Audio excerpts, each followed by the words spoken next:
আমি এবার ঘুমাতে যাচ্ছি, আমাকে আর ডিস্টার্ব করবেন। আর হ্যাঁ, ভর্তি হওয়া নিয়ে আর কোনো ঘ্যান ঘ্যান করবেন, ঠিক আছে? বুঝতে পেরেছো?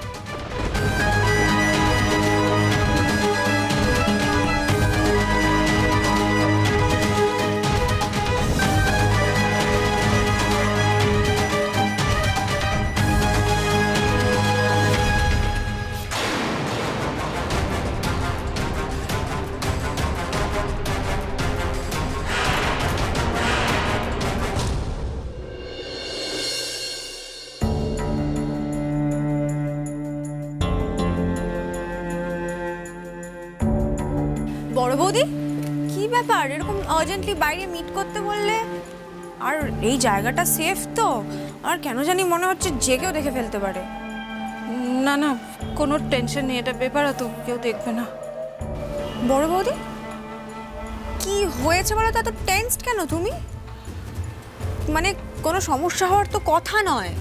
আমি তো প্যাথোলজিস্টকেও ফোন করে সবটা বলে দিলাম, আর সেই বিষয়েও তো তোমার সঙ্গে আমার কথা হয়ে গেল।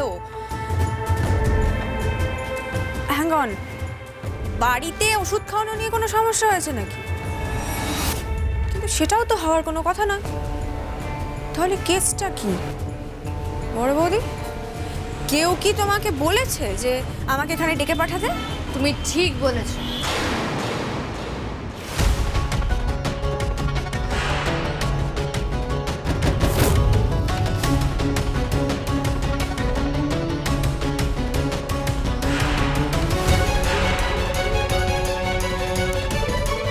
আমি ডেকেছি। Anisha, I am sorry Anisha, but আমার কিছু করার ছিল না, বিশ্বাস করো। ও আমায় যা যা বলতে বলেছে, মানে রানী, আমি তাই বলেছি, এছাড়া আমার কাছে আর কোনো উপায় ছিল না, আই সোয়্যার। এই কাগজটা একবার চেক করে দেখো তো। দেখো, কিসের কাগজ? নিজেরাই দেখে নাও।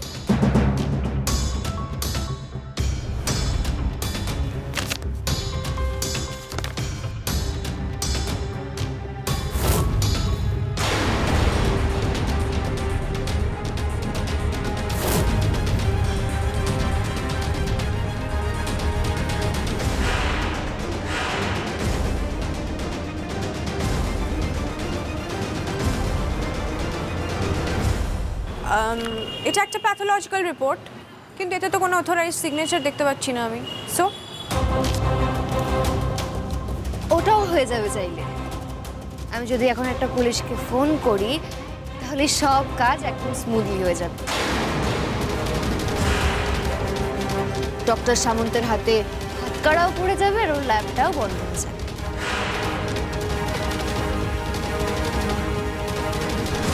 আর যে বা যারা এই কাজটা করতে ওকে ইনসিস্ট করেছে, তাদেরকেও লক আপে ঢোকানো হবে। এটা জানো তো? কি আবার নতুন ড্রামা শুরু করলে সেটা তুমিই জানো। আর বড় বৌদি, তুমি আমাকে কেন বললে না বলো তো যে রানী বলেছো তোমাকে আমাকে এখানে ডাকতে? সব মাথা ঠান্ডা করো। আমি তো বললাম আমার কোনো উপায় ছিল না, কারণ রানী আমায় বলেছিল আমি যদি ওর কথা মতো কাজ না করি, ও বাড়িতে সবার সামনে সব কিছু বলে দেবে। আর তাছাড়া তুমি তো বলেছিলে আনিশা যে তুমি সব কিছু নিজে চেক করেছো, সব কিছু ঠিক আছে। তাহলে রানী এখন এসব কি দেখাচ্ছে? নিজেদের খুব চালাক ভাবো না তোমরা? খুব শিক্ষিত মনে করো? লজ্জা করে না তোমাদের? এতটুকু বিবেক নেই তোমাদের মধ্যে?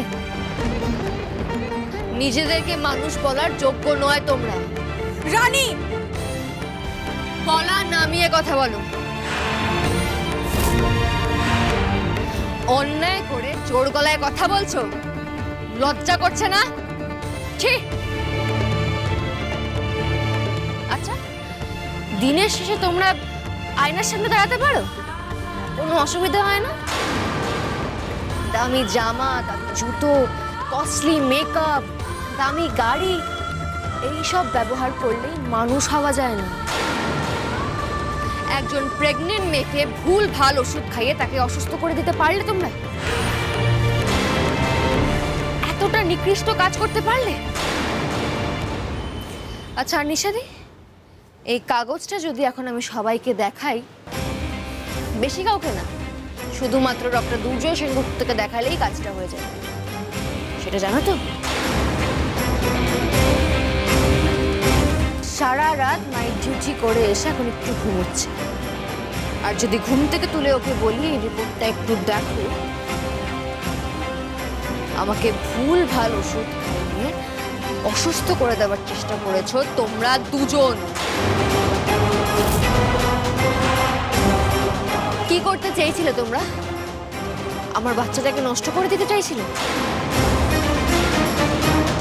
আমি যাতে বাচ্চাটাকে জন্ম না দিতে পারি, বাড়ির সবার সামনে খারাপ হয়েছে, কি তাই তো?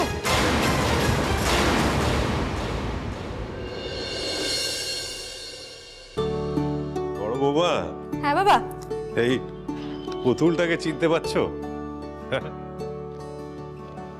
অবশ্য তোমার চেনার কথা নয়, তোমার বিয়ের আগেকার কথা। মামুনি আমি খুব ছোট, আমি আমি কলকাতায় যাচ্ছিলাম, মামুনি তখন বায়না ধরলো যে বাবা আমিও তোমার সাথে কলকাতা যাব। কেউ থামাতে পারেনি ওকে। তখন তখন মামুনিকে আবার প্রমিস করতে হলো যে আমি ওকে এই ঢল এনে দেবো। তারপর সে থামলো। এই পুতুলটা খুব তাড়াতাড়ি ওর কাছের মানুষ হয়ে উঠলো। সে তার সঙ্গে খেলতো, খেত, খাওয়াতো, চান করাতো, ইভেন চুল আঁচড়ে দিত। চুল আঁচড়াতে আঁচড়াতে প্রায় পুতুলটা সব চুলি উড়ে গেছে।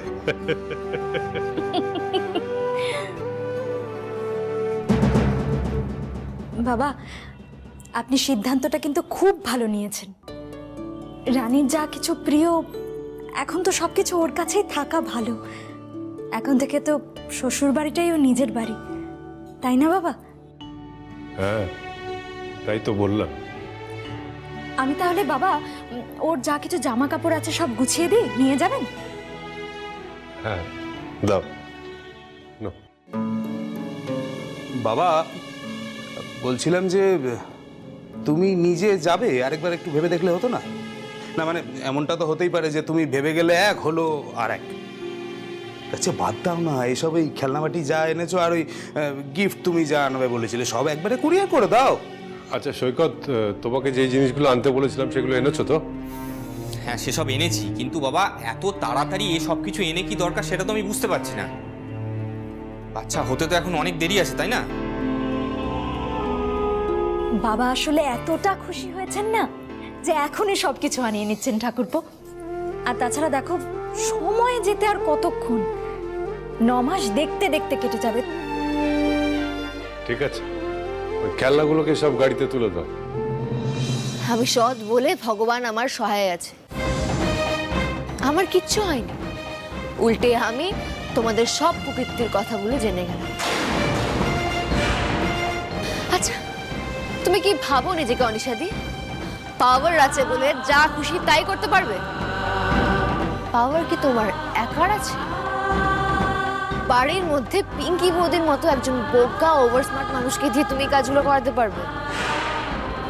কি বলো তো রানী, তুমি অকারণে আমার পায়ে পা দিয়ে ঝগড়া করছো।